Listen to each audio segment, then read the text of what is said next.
Hello, नमस्कार, जय हिंद मेरे प्यारे भावी फौजियों। आप सभी का मेजर कोचिंग क्लासेज के इस यूट्यूब चैनल पर हार्दिक स्वागत, क्रांतिकारी इस्तकबाल। तो बस अब आप तैयार हो चुके हो, क्योंकि आर्मी अग्निवीर 2024 की वैकेंसी आ चुकी है।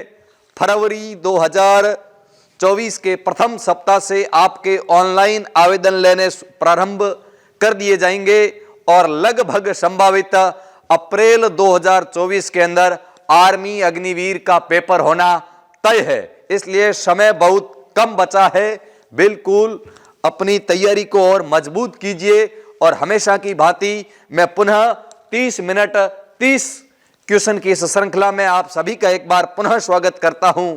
क्योंकि शिक्षा वो है जो चांदनी रात के महताब को बदल देती है। तुम किताबों से मोहब्बत करके तो देखो, ये तुम्हारे हाथों की लकीरों बदल देती है। ये तुम्हारे हाथों की लकीरों को बदल देती है।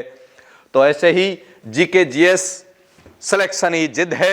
जब तक तोड़ेंगे नहीं तब तक छोड़ेंगे नहीं। इस जिद के साथ लगे हैं, शून्य से शिखर तक का सफर करेंगे।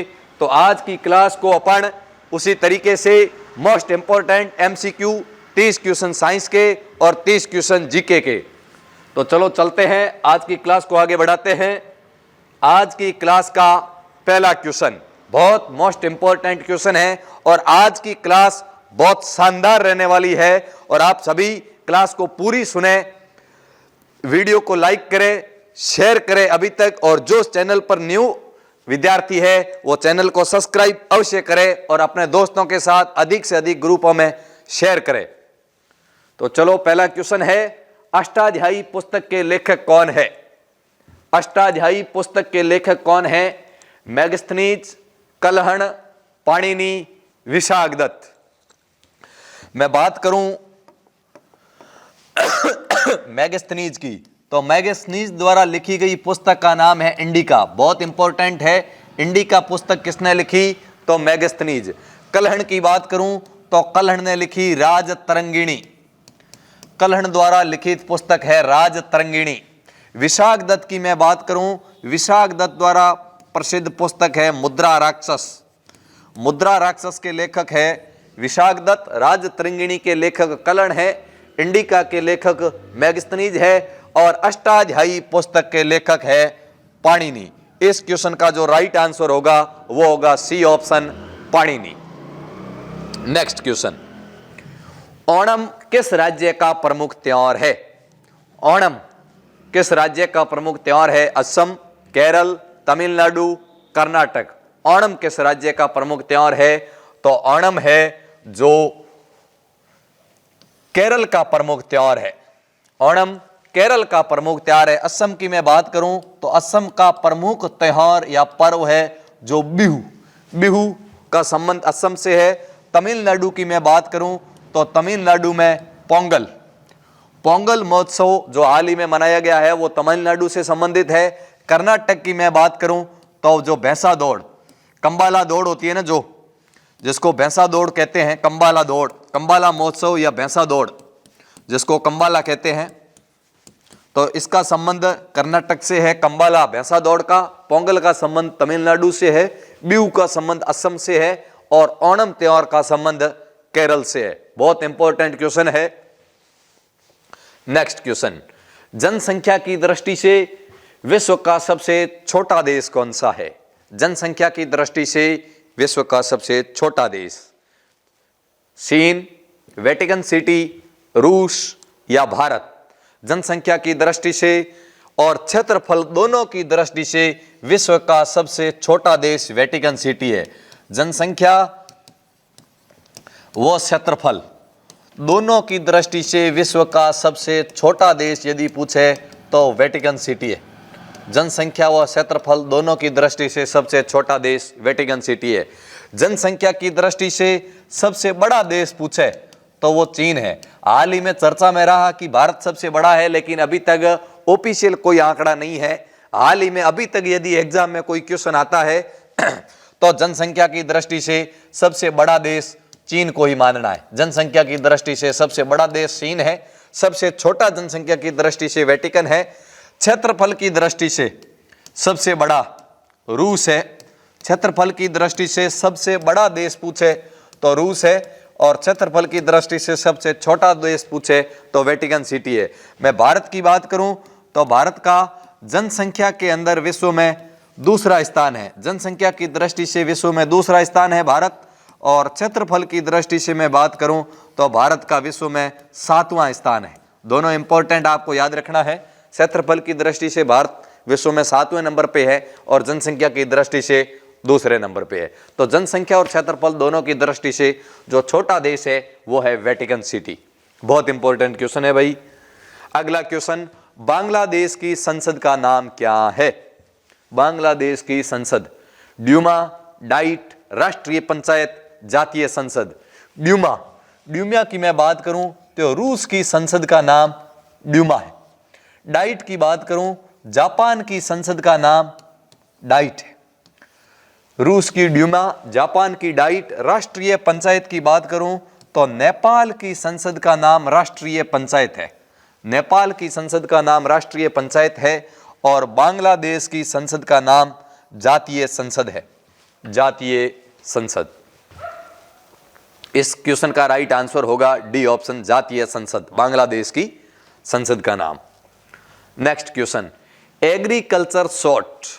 अपना क्वेश्चन है, एग्रीकल्चर शॉर्ट का संबंध किससे है? यानी खेलों से संबंधित जो शब्दावलियां होती है उनसे रिलेटिव, खेलों से संबंधित, खिलाड़ियों से संबंधित, खेल खिलाड़ी, खेल स्टेडियम, या खेलों से संबंधित खिलाड़ियों की संख्या, या खेलों के अंदर जो शब्दावली यूज की जाती है उस शब्दावली से रिलेटिव भी एग्जाम में कई बार क्वेश्चन पूछा गया है। एग्रीकल्चर शॉर्ट किस खेल से संबंधित है? क्रिकेट, हॉकी, कुश्ती, खो खो। एग्रीकल्चर शॉर्ट जो है, याद रखना है आपको, शॉर्ट किस में लगाते हैं? शॉर्ट क्रिकेट में लगाते हैं, क्रिकेट। और यदि पूछ लेना क्रिकेट का जन्मदाता देश कौन सा है, क्रिकेट की उत्पत्ति किस देश से हुई है, क्रिकेट का जन्मदाता यदि पूछे तो वो है इंग्लैंड। क्रिकेट का जन्मदाता देश यदि पूछे तो वो है इंग्लैंड, और एग्रीकल्चर शॉर्ट का संबंध भी क्रिकेट से है।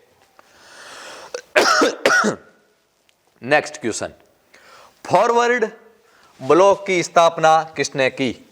फॉरवर्ड ब्लॉक की स्थापना किसने की? सुभाष चंद्र बोस ने, गोपाल कृष्ण गोखले ने, स्वामी विवेकानंद ने, या महात्मा गांधी ने? फॉरवर्ड ब्लॉक की स्थापना किसने की?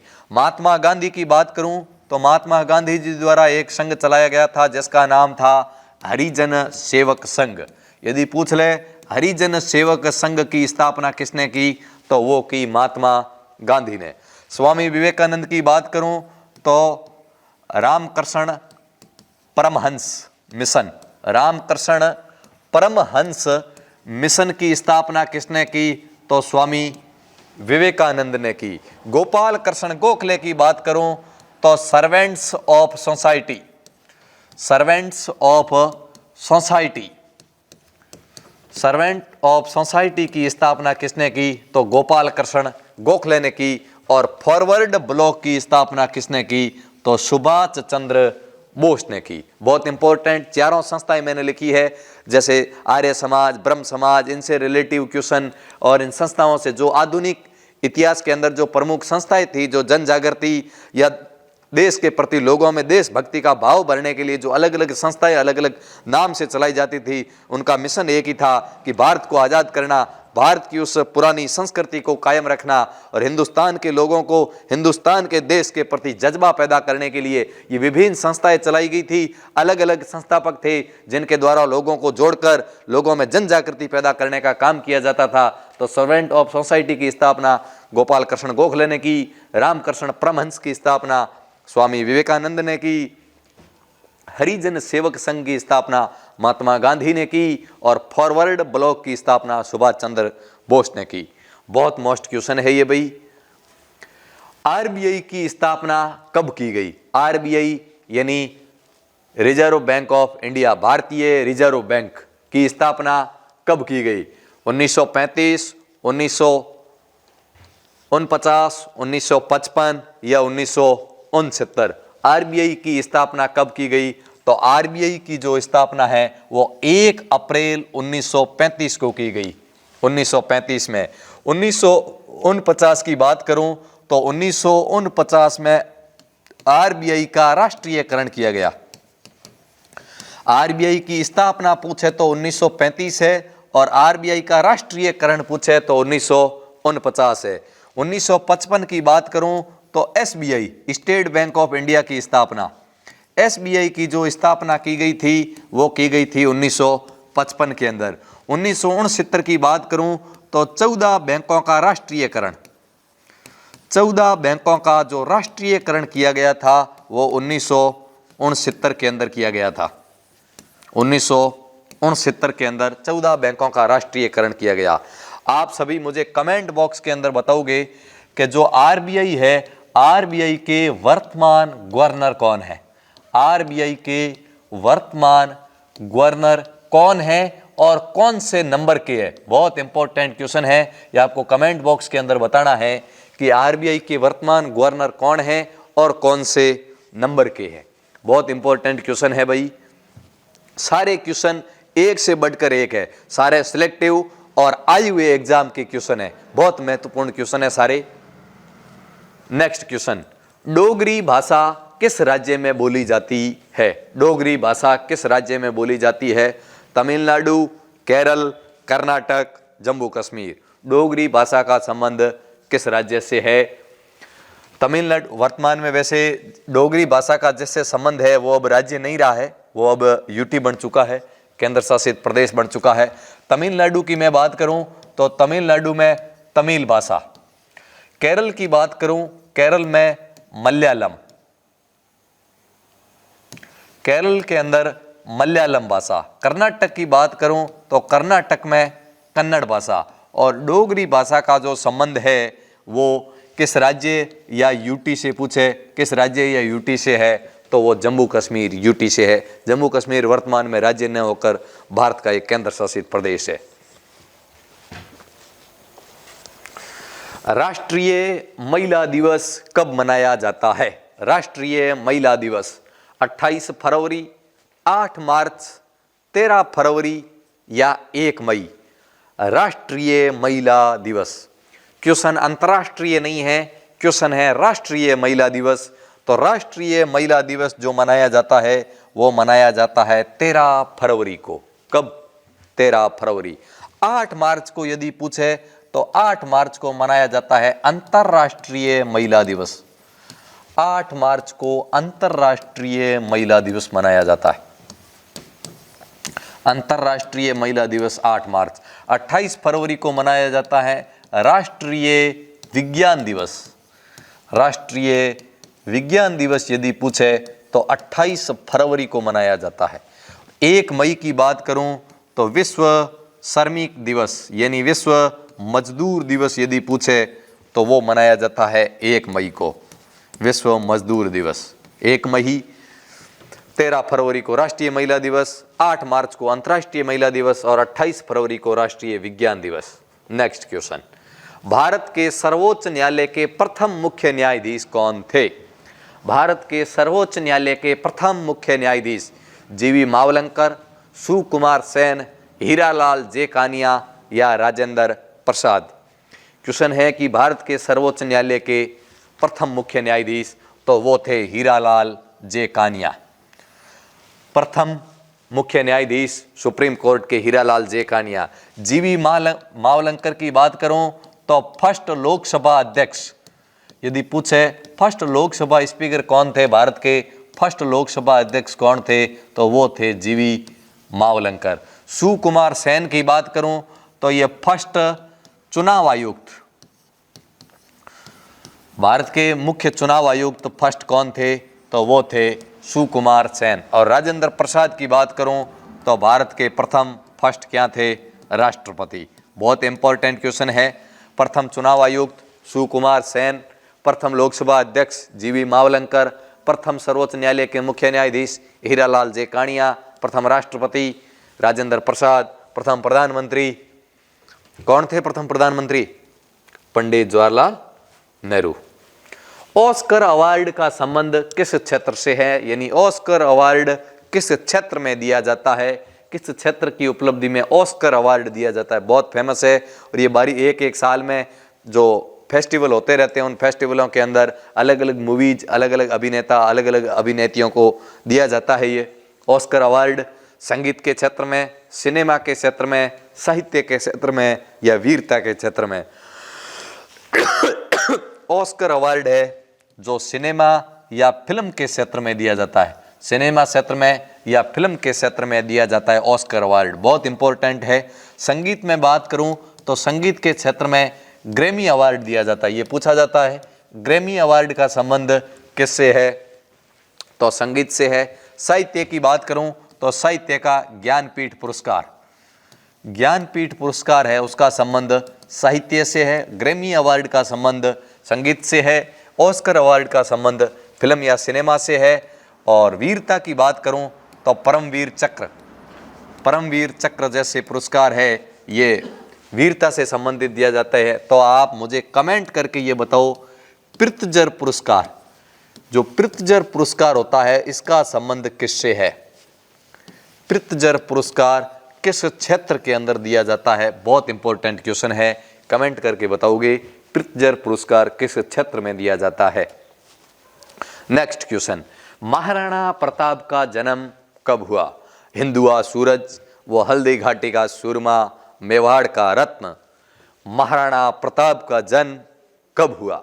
1540, 1597, 1576, 1605। महाराणा प्रताप का जन्म कब हुआ? तो महाराणा प्रताप का जन्म हुआ 1540 में।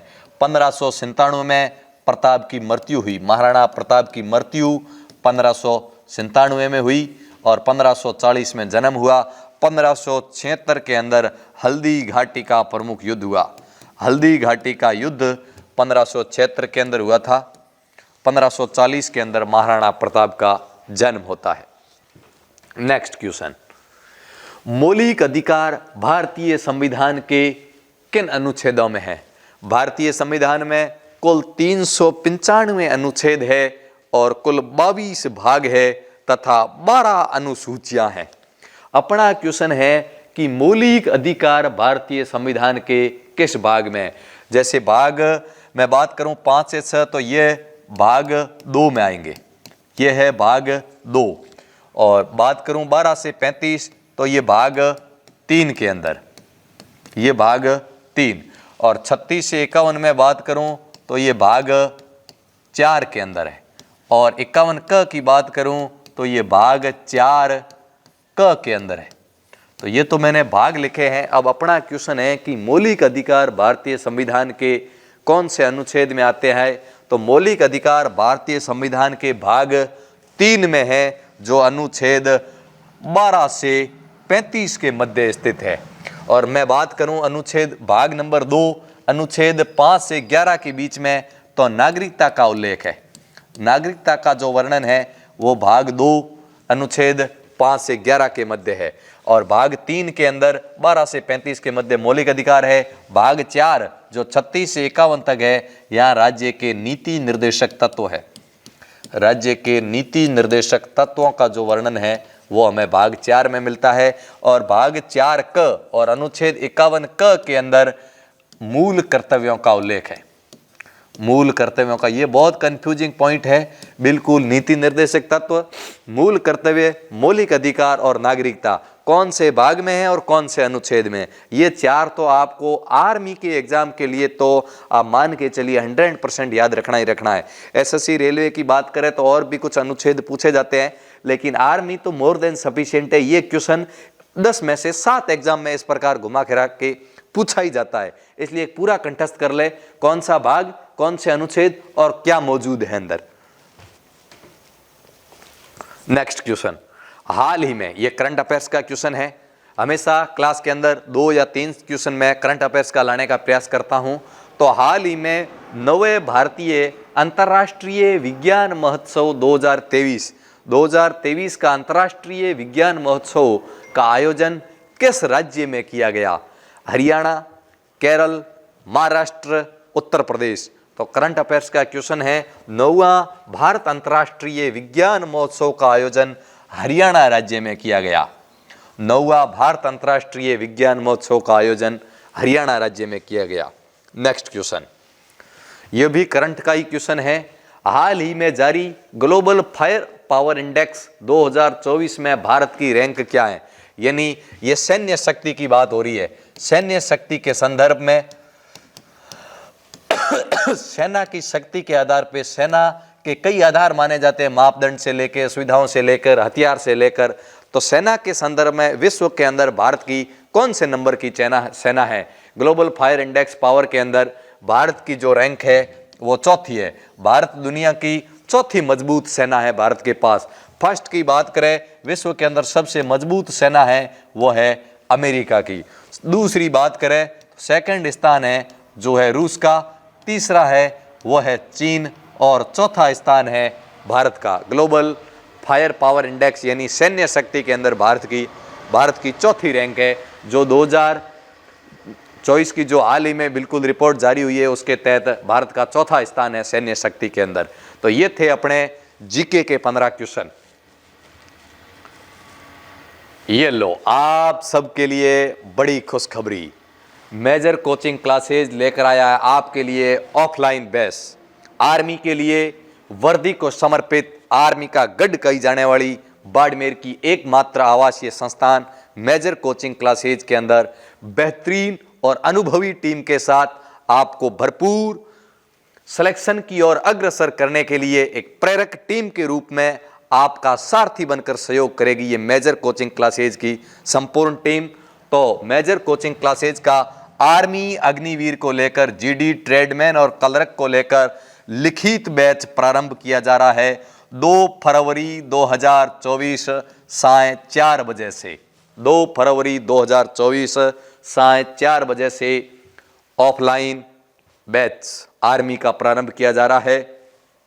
तो आप सभी नीचे दिए गए नंबरों पे या सोशल मीडिया के किसी भी प्लेटफॉर्म के माध्यम से आप पूरी वेबसाइट पूरा विजिट कर सकते हो, और 2 तारीख से आइए और बिल्कुल कम समय बचा है, इस कम समय के अंदर अधिक करने का अपना तजुर्बा पैदा कीजिए और माँ बाप के सपनों को और जो फौज में जाने का सपना, माँ भारती के सेवा करने का जो सपना है, इसको बिल्कुल आप सच करके दिखाइए। यही आपके पास सबसे अच्छा और सबसे बेहतरीन मौका है।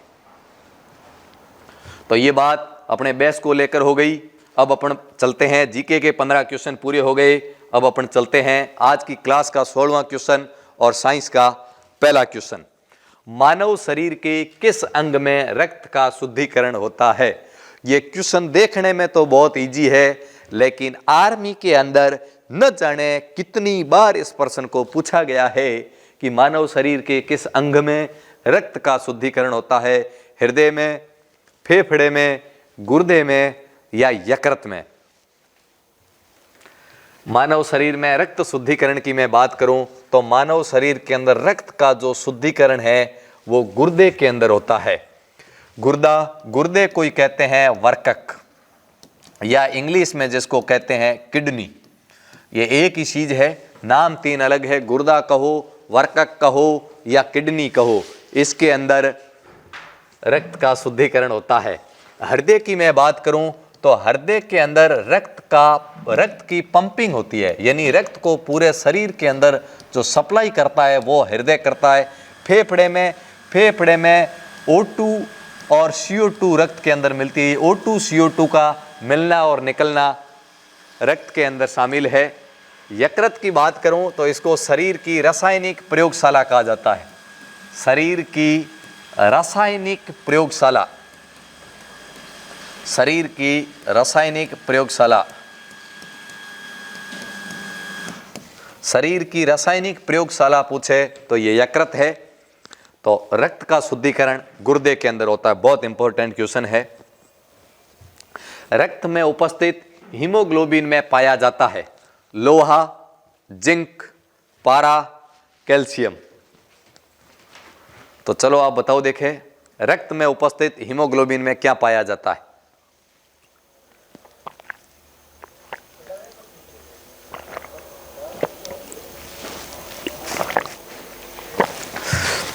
हीमोग्लोबिन के अंदर लोहा पाया जाता है जिसका प्रतीक होता है Fe, फेरिक लोहा पाया जाता है। जिंक का प्रतीक होता है Zn। पारा का बात करें, पारा या मरकरी जिसका प्रतीक Hg होता है। कैल्शियम का प्रतीक Ca होता है। जिंक की बात करें तो इंसुलिन हार्मोन, जो इंसुलिन का पूरा शरीर के अंदर सिस्टम होता है, इंसुलिन कार्यकी के अंदर, इंसुलिन के पूरे सिस्टम के अंदर श्रावण से लेके उसकी उत्तेजना तक का सारा काम जिंक उसके अंदर सहायक है। पारे की बात करें तो शरीर के अंदर जब पारे की मात्रा बढ़ जाती है, पारे की अधिकता से रोग एग्जाम में पूछा जाता है, तो पारे की अधिकता से कौन सा रोग होता है, तो वो रोग होता है मिनी माता रोग। कैल्शियम की कमी से हड्डियां कमजोर होती है, कैल्शियम की कमी से हड्डियां कमजोर हो जाती है। नेक्स्ट क्वेश्चन, निम्न में से कौन सी एक उत्कृष्ट गैस है?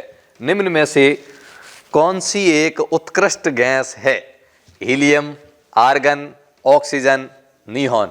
उत्कृष्ट यानी नोबेल गैस। उत्कृष्ट गैस को अपन कह सकते हैं नोबेल गैस।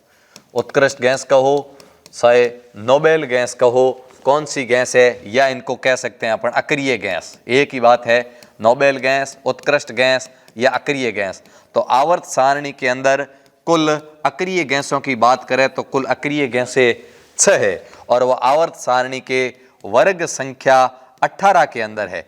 वर्ग संख्या 18 के अंदर अक्रिय गैसों का उल्लेख है। कुल 6 अक्रिय गैसें हैं। Helium, argon, neon, krypton, xenon और रेडॉन। ये कुल 6 अक्रिय गैसें हैं। क्वेश्चन है निम्न में से कौन सी एक अक्रिय गैस नहीं है?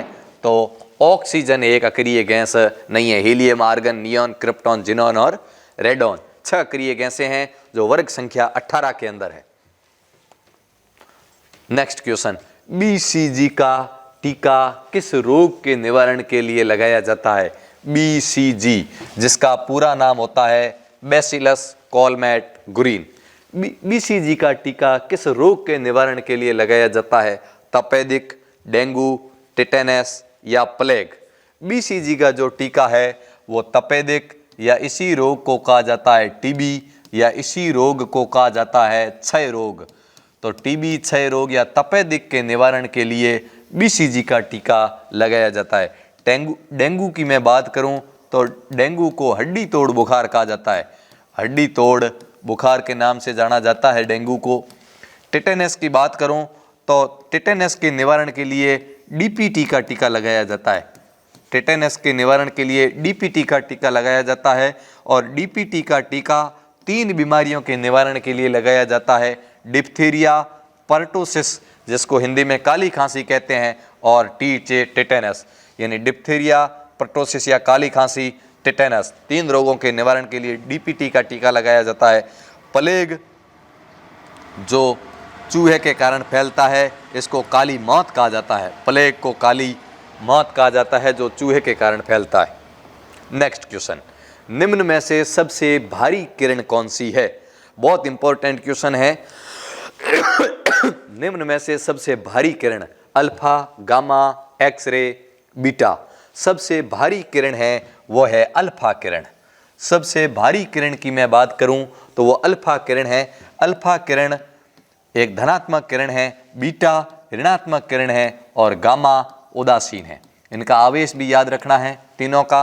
गामा की मैं बात करूं तो सर्वाधिक भेदन क्षमता है। सर्वाधिक भारी पूछे तब तो है अल्फा, और यदि पूछ लेना सर्वाधिक भेदन क्षमता किसकी है, सर्वाधिक भेदन क्षमता किसकी है, तो सर्वाधिक भेदन क्षमता वाली किरण पूछे तो गामा किरण है। और अल्फा और बीटा दोनों की, अल्फा और बीटा की तो खोज की रदरफोर्ड ने, अल्फा और बीटा की खोज रदरफोर्ड ने की। गामा की खोज पूछे तो गामा की खोज बेकुरल ने की, और एक्सरे किरणों की खोज पूछे तो रोंटजन ने की। एक्सरे किरणों की खोज रोंटजन ने की। बहुत इंपॉर्टेंट क्वेश्चन है। एक्सरे की खोज रोंटजन, अल्फा बीटा की रदरफोर्ड, गामा की बेकुरल। सर्वाधिक भेदन क्षमता गामा की। सबसे हल्की पूछे तो गामा, सबसे भारी पूछे तो अल्फा। बहुत इंपॉर्टेंट क्वेश्चन है। बीटा में ऋणात्मक, अल्फा में धनात्मक, गामा उदासीन। तो एक साथ बहुत सारे क्वेश्चन हैं। आपको ध्यान रखना है, खोजकर्ताओं से लेके, भेदन क्षमता से लेके, भारी से लेके, आवेश से लेके, इनसे रिलेटिव एग्जाम में क्वेश्चन बढ़ते रहते हैं। कंफ्यूज बिल्कुल होना नहीं है, अपन को एक एक चीज को गंभीरता से पढ़ना है, तब ये सारे डाउट क्लियर हो पाएंगे। नेक्स्ट क्वेश्चन, पाचन के बाद प्रोटीन किसमें परिवर्तित हो जाते हैं? पाचन के बाद प्रोटीन किसमें परिवर्तित हो जाते हैं? तो पाचन के बाद प्रोटीन एमिनो अम्लों के अंदर परिवर्तित हो जाते हैं। शरीर में कुल एमिनो अम्लों की संख्या 20 है। 10 शरीर के अंदर निर्मित होते हैं और 10 भोजन के द्वारा ग्रहण किए जाते हैं। कुल एमिनो अम्लों की संख्या 20 होती है। और प्रोटीन पाचन होने के बाद एमिनो अम्लों में परिवर्तित हो जाता है। क्वेश्चन पूछा भी जाता है, प्रोटीन में कौन सा अम्ल पाया जाता है? तो प्रोटीन में एमिनो अम्ल पाया जाता है। प्रकाश संश्लेषण की प्रक्रिया सर्वाधिक किस रंग के प्रकाश में होती है? प्रकाश संश्लेषण की प्रक्रिया सर्वाधिक किस प्रकार के रंग के प्रकाश में होती है? तो प्रकाश संश्लेषण की जो प्रक्रिया है वो सर्वाधिक लाल रंग के प्रकाश में होती है। प्रकाश संश्लेषण की प्रक्रिया पौधों के अंदर, जो पेड़ पौधे होते हैं ना, पेड़ पौधों में भोजन बनाने की प्रक्रिया प्रकाश संश्लेषण कहलाती है। प्रकाश संश्लेषण सूर्य के प्रकाश, क्लोरोफिल तथा ऑक्सीजन की मौजूदगी के अंदर होती है। नेक्स्ट क्वेश्चन, टाइफाइड रोग किससे फैलता है?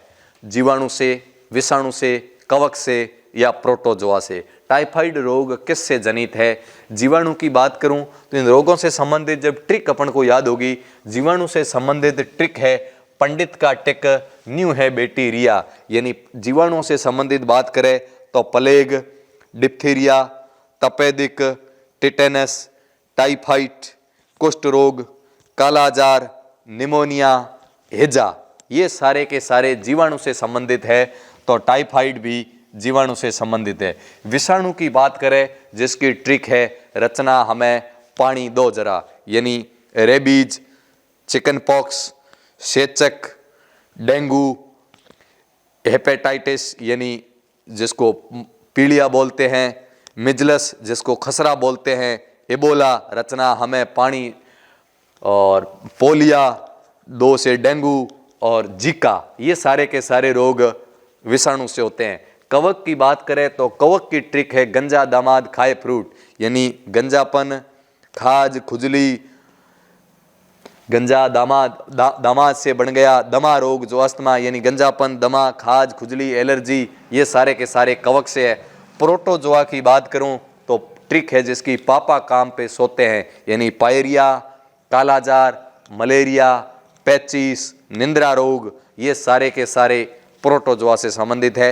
रोगों की अपन एक अलग से क्लास लेंगे जिसके अंदर मैं आपको पूरा विस्तृत बता दूंगा। और वैसे इस YouTube चैनल पर रोगों से संबंधित मेरी एक क्लास अपलोड कर रखी है, उसके अंदर मैंने रोगों से संबंधित सारी ट्रिक के माध्यम से और रोगों से रिलेटिव बनने वाले सारे क्वेश्चन उसके अंदर एनालिसिस कर रखे हैं। बड़े विस्तृत और ऑफलाइन बैच की क्लास है, आप उसको आराम से देख सकते हो, जिसमें आपको सारा रोगों की ट्रिक के माध्यम से बता दिया गया है।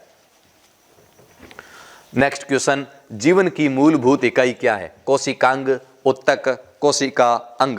जीवन की मूलभूत इकाई की मैं बात करूं तो वो है कोशिका, और एक समान कोशिकाओं का जो समूह है वो उत्तक कहलाता है। उत्तक मिलकर तंत्र बनाते हैं, तंत्र मिलकर अंग बनाते हैं, और अंग मिलकर शरीर बनाते हैं। तो कोशिका की खोज यदि पूछे तो कोशिका की खोज रॉबर्ट हुक ने की 1665 के अंदर, और रॉबर्ट हुक ने जो कोशिका की खोज की थी वो निर्जीव कोशिका थी, निर्जीव कोशिका थी। तो सजीव कोशिका की खोज का यदि श्रेय किसी को जाता है, सजीव कोशिका की खोज का श्रेय जाता है तो वो जाता है ल्यूवेन हॉक को। सजीव कोशिका की खोज किसने की? तो ल्यूवेन हॉक ने की। कोशिका की खोज किसने की? तो रॉबर्ट हुक ने की, जो कोशिका निर्जीव थी। और जीवन की संरचनात्मक, क्रियात्मक, मूलात्मक इकाई है वो कोशिका है।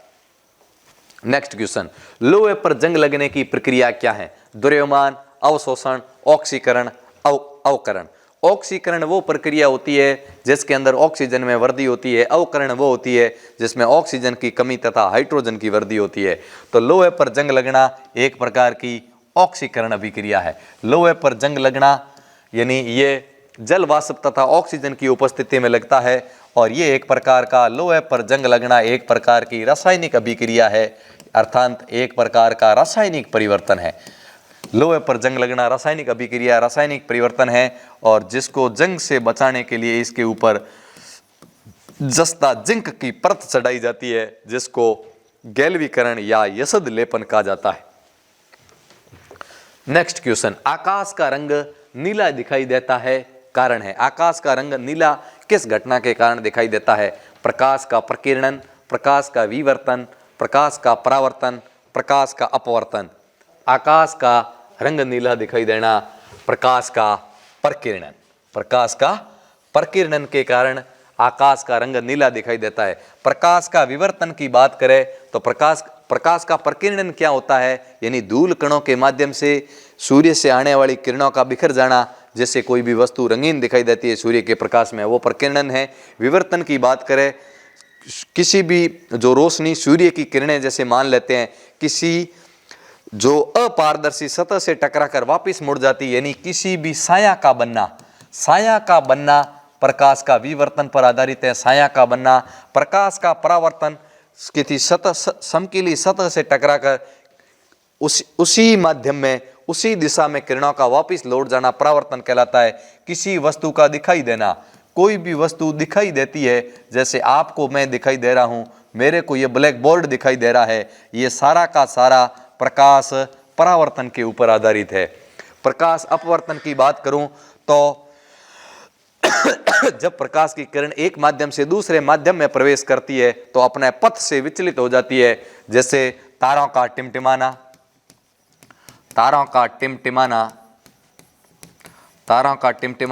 पानी में रखी पेंसिल का मुड़ा हुआ दिखाई देना, और इसके अलावा बात करें आग की दूसरी तरफ रखी वस्तु का झिलमिलाता हुआ दिखाई देना, पानी के अंदर सिक्का या नींबू का ऊपर उठा हुआ दिखाई देना, पानी से भरे हुए किसी टब का तल ऊपर उठा हुआ दिखाई देना, ये सारी की सारी घटनाएं प्रकाश के अपवर्तन पर आधारित है। बहुत इंपॉर्टेंट क्वेश्चन है। अब मेरा आपसे क्वेश्चन है कि प्रकाश की चाल सर्वाधिक किसमें होती है? प्रकाश की चाल सर्वाधिक किसके अंदर होती है? निर्वात में, ठोस में, द्रव में, गैस में। इन चारों में से प्रकाश की चाल सर्वाधिक किसके अंदर होती है? ये आपको कमेंट बॉक्स के अंदर कमेंट करके बताना है। प्रकाश की चाल सर्वाधिक किसमें होती है? प्रत्येक परमाणु में कितने मौलिक कण होते हैं? प्रत्येक परमाणु में कितने मौलिक कण होते हैं? 1, 2, 3 या 4? तो प्रत्येक परमाणु 3 मौलिक कणों से मिलकर बना हुआ होता है। प्रत्येक परमाणु में 3 मौलिक कण होते हैं।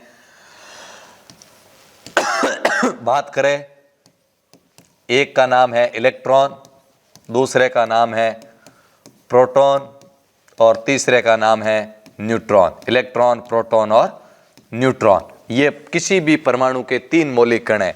प्रोटॉन पर धनावेश पाया जाता है, इलेक्ट्रॉन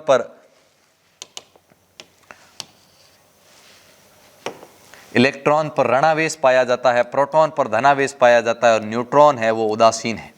न्यूट्रॉन उदासीन है। इलेक्ट्रॉन के खोजकर्ता की मैं बात करूं तो इलेक्ट्रॉन के खोजकर्ता जे थॉमसन है, और प्रोटीन के खोजकर्ता गोल्डस्टीन है, और न्यूट्रॉन के खोजकर्ता जेम्स चैडविक है। बहुत इंपॉर्टेंट है, कौन सा आवेश पाया जाता है और कौन खोज करता है, इनसे रिलेटिव क्वेश्चन पूछा जाता है। इनसे रिलेटिव एक ट्रिक भी है, ट्रिक से आपको खोज करता सारे याद हो जाएंगे। तो आपको याद करना है, ईंट पर गोल गोल नाच, ईंट पर गोल गोल नाच। ये ट्रिक आप याद करोगे तो आपको आराम से याद हो जाएगा। ई से इलेक्ट्रॉन, ट से आपको थ मानना है, इलेक्ट्रॉन की थॉमसन, पर से बन गया प्रोटॉन, गोल गोल से बन गया गोल्डस्टीन, और ना से बन गया न्यूट्रॉन, च से बन गया चैडविक। ईंट पर गोल गोल नाच, इनके खोजकर्ता और इनके आवेश बहुत इंपॉर्टेंट है, याद रखने। नेक्स्ट क्वेश्चन, विरंजक चूर्ण का रासायनिक सूत्र क्या है? Na2CO3, NaHCO3, NaOH, CaCO3। तो ये है कैल्शियम कार्बोनेट, जिसको कहते हैं धोने का सोडा। कैल्शियम कार्बोनेट या धोने का सोडा NaHCO3 जिसको कहते हैं कैल्शियम बाइकार्बोनेट, इसको कहते हैं सोडियम कार्बोनेट धोने के सोडे को, और इसको कहते हैं सोडियम बाइकार्बोनेट।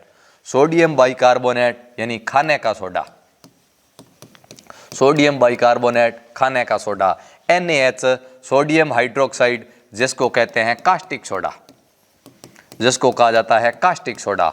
और CaOCl2 जिसको कहते हैं कैल्शियम ऑक्सीक्लोराइड, कैल्शियम ऑक्सीक्लोराइड विरंजक चूर्ण, या इसी का ही दूसरा नाम है ब्लीचिंग पाउडर। विरंजक चूर्ण या ब्लीचिंग पाउडर का सूत्र है CaOCl2। नेक्स्ट क्वेश्चन है, किस रंग का तरंग दैर्ध्य सर्वाधिक होता है?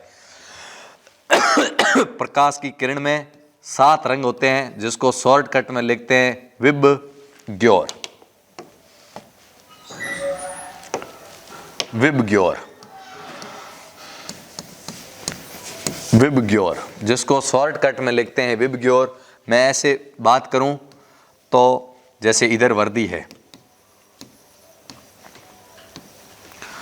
तो यदि मैं बात करूं किसकी, तरंग, इधर वर्दी की बात करूं, बैगनी के अंदर सर्वाधिक होती है।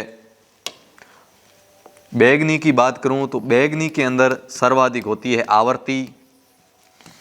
आवर्ती के अलावा यदि बात करूं सर्वाधिक प्रकीर्णन। बहुत इंपॉर्टेंट फैक्ट यहाँ से आपको एक साथ बहुत याद होंगे। और इधर मैं बात करूं, इधर जैसे वर्दी है और उधर कमी है, और इधर मैंने लिख दिया तरंग दैर्ध्य। बहुत इंपॉर्टेंट क्वेश्चन है, किसी भी एग्जाम के अंदर आपके गलत नहीं होगा। यदि पूछे कि तरंग दैर्ध्य सबसे ज़्यादा किस में होती है तो लाल में, तरंग दैर्ध्य सबसे ज़्यादा लाल में, तो सबसे कम किस में होगी, बैंगनी में। और पूछ ले आवर्ती और प्रकीर्णन सबसे ज़्यादा किस में है, बैंगनी में है, और सबसे कम किस में है, लाल में। अपना क्वेश्चन है तरंग दैर्ध्य सर्वाधिक किस में होती है? तरंग दैर्ध्य सर्वाधिक बैंगनी में होती है और सबसे कम सर्वाधिक लाल में होती है, और सबसे कम पूछे तो बैंगनी के अंदर होती है। बहुत इंपॉर्टेंट क्वेश्चन है, यहाँ से याद रखना है। लाल में तरंग दैर्ध्य ज़्यादा है तो बैंगनी में कम है, आवर्ती और प्रकीर्णन बैंगनी में सर्वाधिक है तो लाल में कम है। इधर से शुरू होगा तो सबसे टॉप ये होगा, सेकंड थर्ड ऐसे चलेगा। इधर से जब शुरू होगी तो टॉप ये होगा, सेकंड ये होगा, थर्ड ये होगा, इधर धीरे धीरे कम होगा। नेक्स्ट क्वेश्चन और आज की क्लास का सबसे लास्ट क्वेश्चन है, दूध की शुद्धता किससे मापी जाती है? हाइग्रोमीटर, हाइड्रोमीटर, कार्डियोग्राफ या लैक्टोमीटर? हाइड्रोमीटर की मैं बात करूं तो हाइड्रोमीटर के द्वारा वायुमंडलीय आर्द्रता को मापी जाती है। वायुमंडलीय आर्द्रता का जो मापन है वो हाइग्रोमीटर द्वारा किया जाता है। और हाइड्रोमीटर की मैं बात करूं तो इनके द्वारा, हाइड्रोमीटर के द्वारा अपेक्षित घनत्व मापा जाता है। द्रवों का अपेक्षित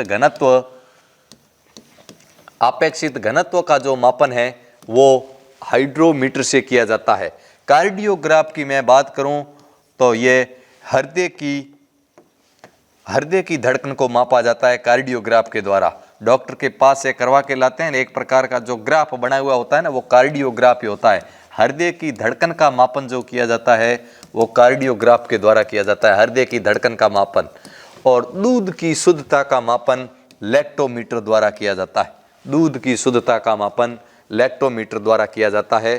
तो ये थे अपने 30 क्वेश्चन। आज से मैंने एक नया और शुरू किया और प्रत्येक क्लास में करूंगा। कल इस क्वेश्चन का मैं आंसर दूंगा क्लास के अंदर और आपके लिए नया क्वेश्चन। और आप सभी को कमेंट बॉक्स के अंदर इस क्वेश्चन का आंसर बताना है, हाइड्रोजन बम के खोजकर्ता कौन है? हाइड्रोजन बम के खोजकर्ता कौन है? अब मुझे पता चलेगा कौन पूरी क्लास देखता है, कौन शिद्दत से पढ़ता है, किसका टारगेट इस बार वर्दी पहनने का है, जो क्लास के अंतिम तक एक एक क्वेश्चन को बड़ी निष्ठा के साथ सुनता है, समझता है और उत्तर देने का प्रयास करता है। इस बात की खोज और छानबीन करने के लिए मैंने ये तरीका आजमाया है। इसलिए आप इस क्वेश्चन का आंसर कमेंट बॉक्स में जरूर दें। कल मैं इस क्वेश्चन का आंसर और आपके लिए नेक्स्ट क्वेश्चन पूछूंगा। ये पर डे हर क्लास के अंदर अपने ऐसे ही चलेगा। तो हाइड्रोजन बम के खोजकर्ता कौन है, ये आपके लिए क्वेश्चन रहेगा। और मेजर कोचिंग क्लासेज के अंदर 2 फरवरी से ऑफलाइन बैच भी स्टार्ट होने जा रहा है। तो आप सभी अधिक से अधिक संख्या में अपने वर्दी पहनने के सपने को पूरा करने के लिए बिल्कुल आंख मीच कर कूद पड़िए। 2 महीने के वक्त के अंदर वो करके दिखाइए। जो लोग उस काम को करने के लिए कई वर्षों लगा देते हैं, वो आपके पास 2 महीने का वक्त है, इसका सदुपयोग कीजिए और माँ भारती की सेवा का सपना पूरा कीजिए। इसी के साथ आज की क्लास का अपन यहीं पूर्ण विराम करते हैं। जय हिंद, जय भारत।